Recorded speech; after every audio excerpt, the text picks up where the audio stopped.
Hey everyone, this is Laura Gadenik with Laura Gadenik Astrology, and I'm here to give you the astrology for the weeks of September 20th through October 3rd. So I'm going to start doing these videos 2 weeks at a time. It's getting really difficult to do them every week since starting grad school. For those of you who don't know, I'm in the Masters of Social Work program for the ultimate goal of becoming a therapist and wanting to combine astrology and counseling. So it's getting to be a lot to do these videos every week, so I'm going to do them every 2 weeks and cover more ground in each video. So starting on Monday the 20th, we have, first of all, we have a full moon in Pisces around 28 degrees of Pisces. Full moons are typically when things come to a head. It can feel really busy, really activating. It can feel kind of chaotic sometimes.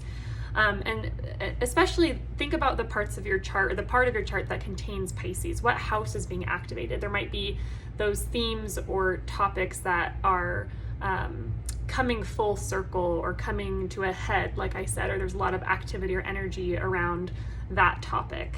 Pisces is a water sign. It's a mutable sign. It likes to go with the flow. It likes to explore the depths of emotion, to act on feeling, on what's inspiring. It's a Jupiter ruled sign, so things must feel inspiring and purposeful. It's very creative. It's a great day to do creative, lyrical things. Pisces is very connected to music and dance, so anything creative that you can, or that you like to do, I would say it's a good day to really focus on creativity and going with the flow and delving into the world of emotion and feeling and what inspires you that may even be intangible or inexplainable or kind of beyond the physical realm or the tangible realm. So that's happening on Monday. We also have Mercury in Libra making a trine to Jupiter in Aquarius. So Mercury being the mind, communication, messages, and Jupiter being faith, belief, what's inspiring, etc.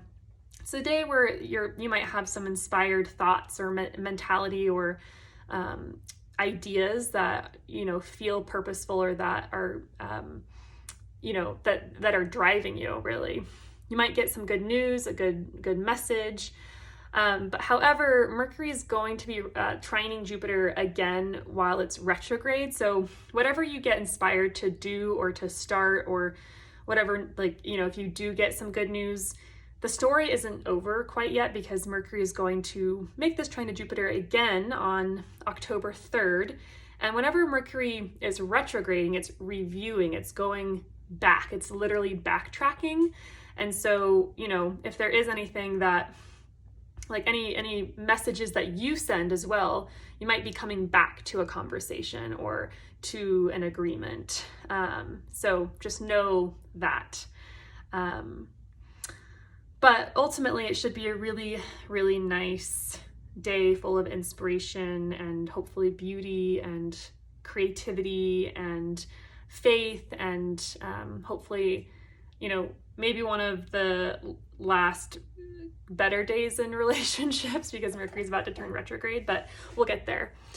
Okay, so Wednesday the 22nd, Mercury in Libra makes a square to Pluto in Capricorn. So this is mimicking what happened back when Venus in Libra made the square to Pluto. So thinking back to that time, that was around September 5th, what were you doing?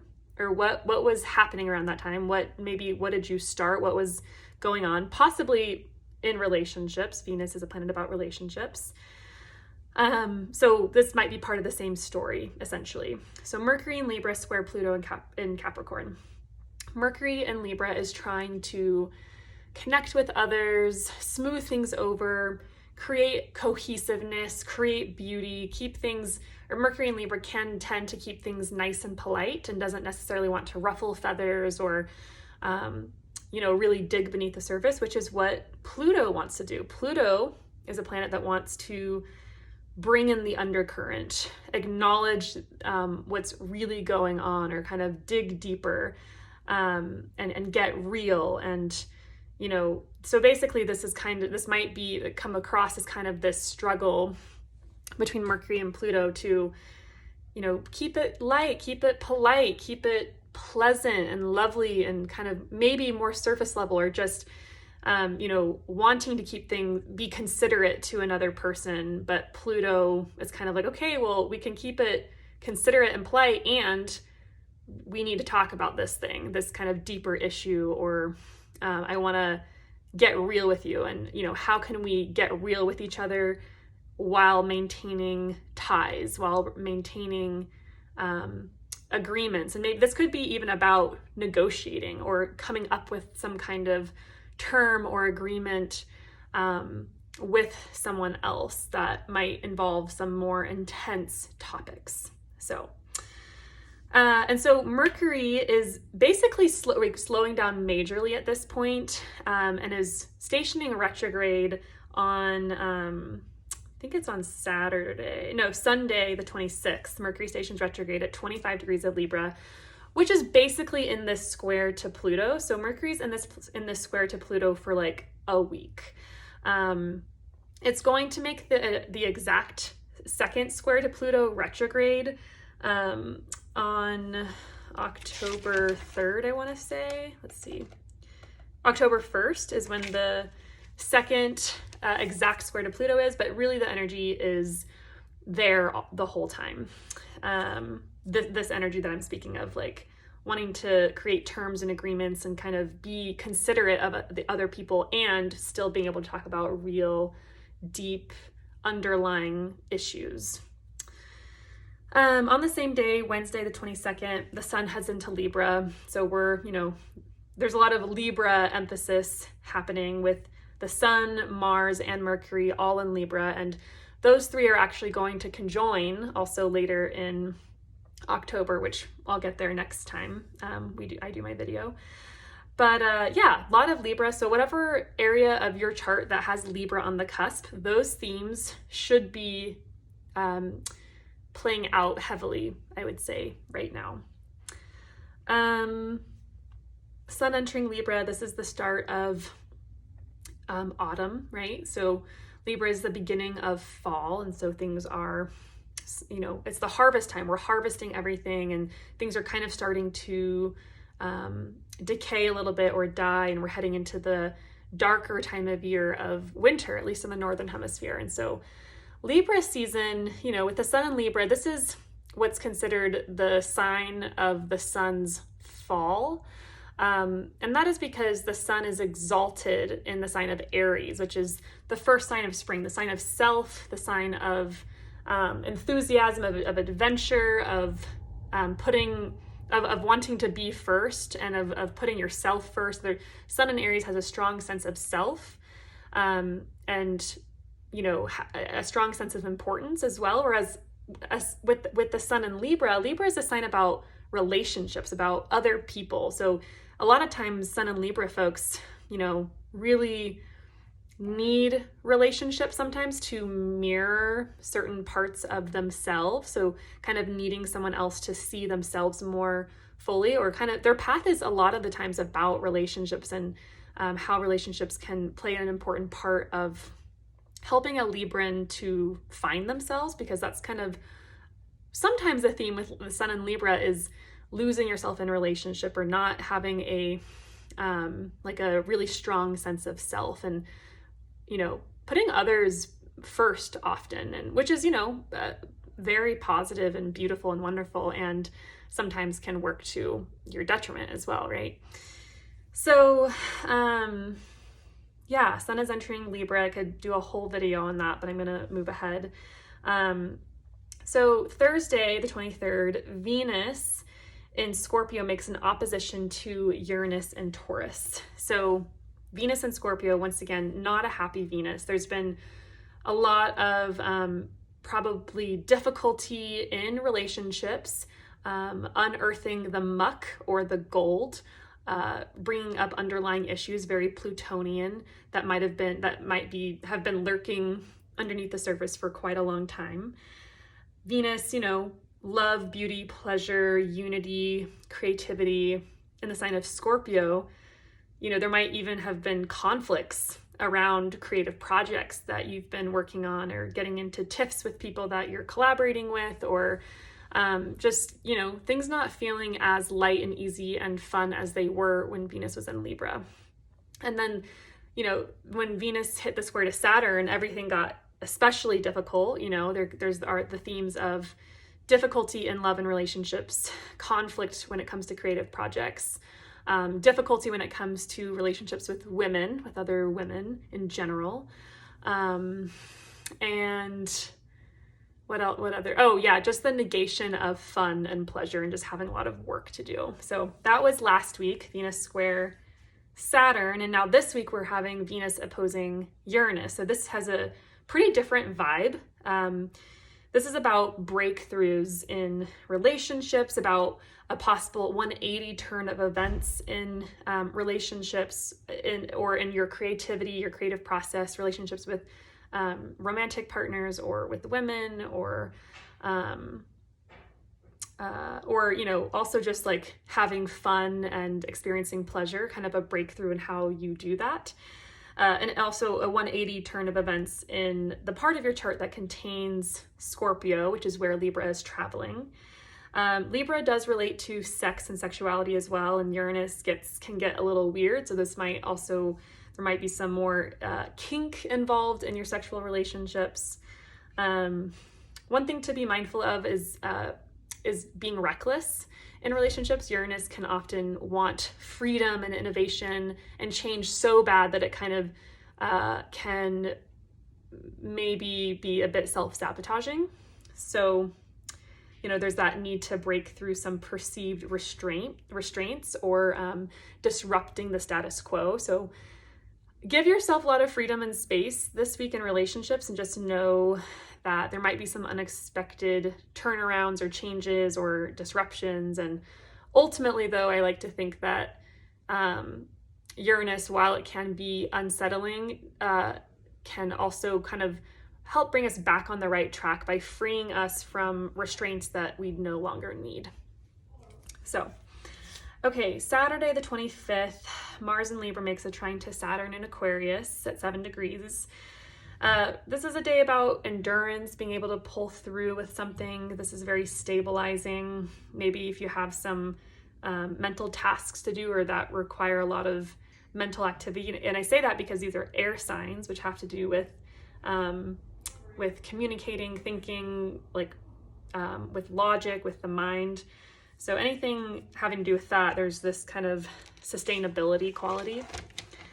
Okay, Wednesday the 29th, so this is now going into next week.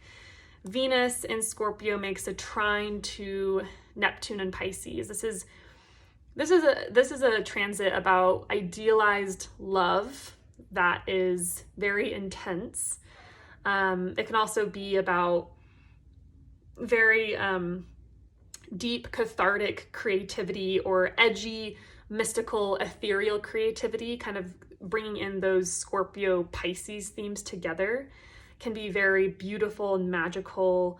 You might even feel like you're going into the depths with someone, and with Neptune in the mix, it can feel pretty mergy, which can be really lovely and beautiful. And just be careful that you don't totally lose yourself. I wouldn't make any major big decisions about relationships on this day. Yeah, it's really nice transit. I mean, not the best, right? Because Venus is debilitated in Scorpio. So there is still that theme of darkness, of maybe attracting the wrong type, or of getting involved in things that are naughty, or that you shouldn't be, or that aren't good for you, or that can make you be obsessive or compulsive, especially in love, sex, and relationships. So keep that in mind.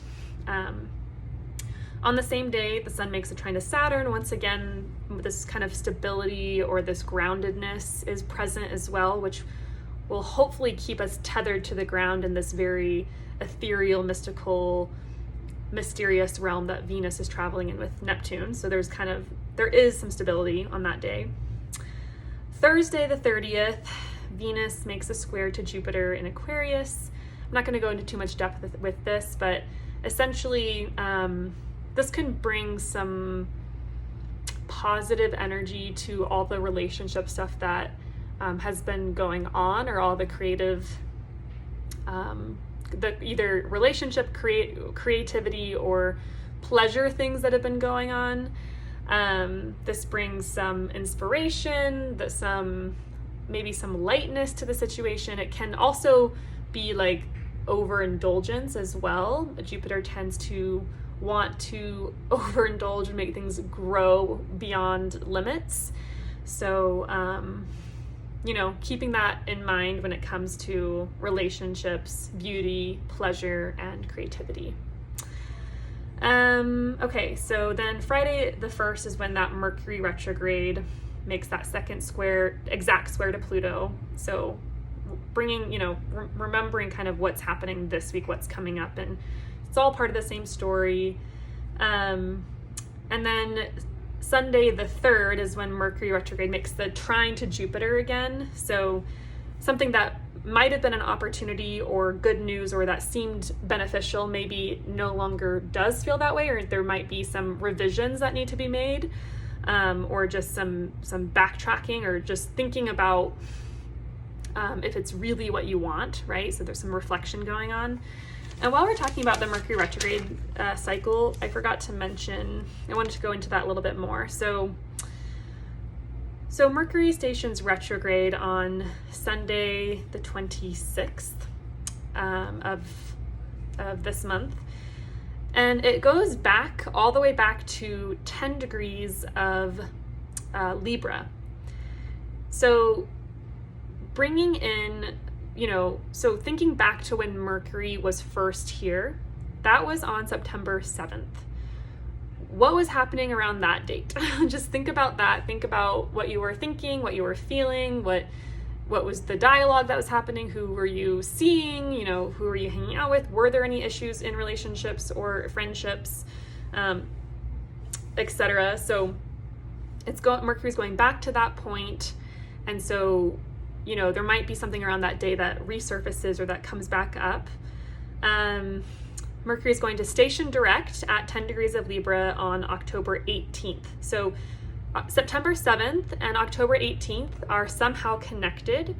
And if you can kind of even look back through journals or your planner or photos or whatever, you'll kind of see the themes that are re-emerging, or that you're going back to do again, essentially. Okay, and so then Mercury stations direct there on October 18th, starts moving forward again, traveling through the same territory for the third time, right? So let me just say that one more time. Mercury already went through most of Libra, got to 28 degrees of Libra before it stationed retrograde, and it will be traveling backwards through those same degrees of Libra for the second time.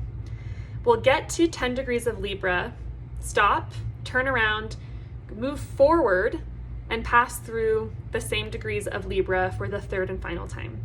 And when Mercury travels through that section of Libra for the third and final time, it's kind of like, that's when your second chance is happening. That's when you're doing, again, essentially, all the things that you've been undergoing, thinking about, taking action on, etc., in the part of your chart that has Libra on the cusp, on the house cusp. Excuse me. So if you know the house that's being emphasized, you'll know the themes being brought up, and you'll know what you will be going back to and doing over, hopefully in a better way. And then Mercury is going to be out of its shadow, so it's going to, as it's, once it's stationed direct and it's moving forward again, it's going to pass 25 degrees of Libra, which is where it's stationed retrograde. It's going to pass that point and hence come out of its shadow, that's what that's called, on November 3rd or 4th. So this is kind of Mercury retrogrades are a longer cycle. And So if you think about basically between September 7th through November 3rd and 4th, that chunk of time, like whatever you're doing, or like whatever Venus has been highlighting, or sorry, Mercury, whatever Mercury's been highlighting. I say Venus because Venus rules Libra, so she's still very connected to this whole cycle. Yeah, that's the time frame for kind of this particular story that's emerging, that you're undergoing right now and will be reflecting on and will be making changes to, essentially. Okay, so I hope that makes sense. It can be a little confusing. Please let me know if you're interested in how this astrology is impacting you and your chart. I can be way more specific and way more specific to how this is showing up in your life if I have your chart in front of me and kind of see where the cycles are showing up. So please let me know if you're interested in a consultation. Hour-long consultations are $95 for transit readings. I record them, I send them to you, so you can, review them, go over them. And I usually go over like kind of the major stuff in the next like 6 months or so. And the rest of the year is pretty gnarly. We have a lot coming up, a lot going down. So I would say it's really beneficial knowing the astrological weather and how it's impacting you. So please let me know if that's something of interest. Otherwise, I will be back in 2 weeks for an astrology update for the next 2 weeks. So hope the next 2 weeks are good and that you glean some insight from this video. Hope you have a good day. Bye.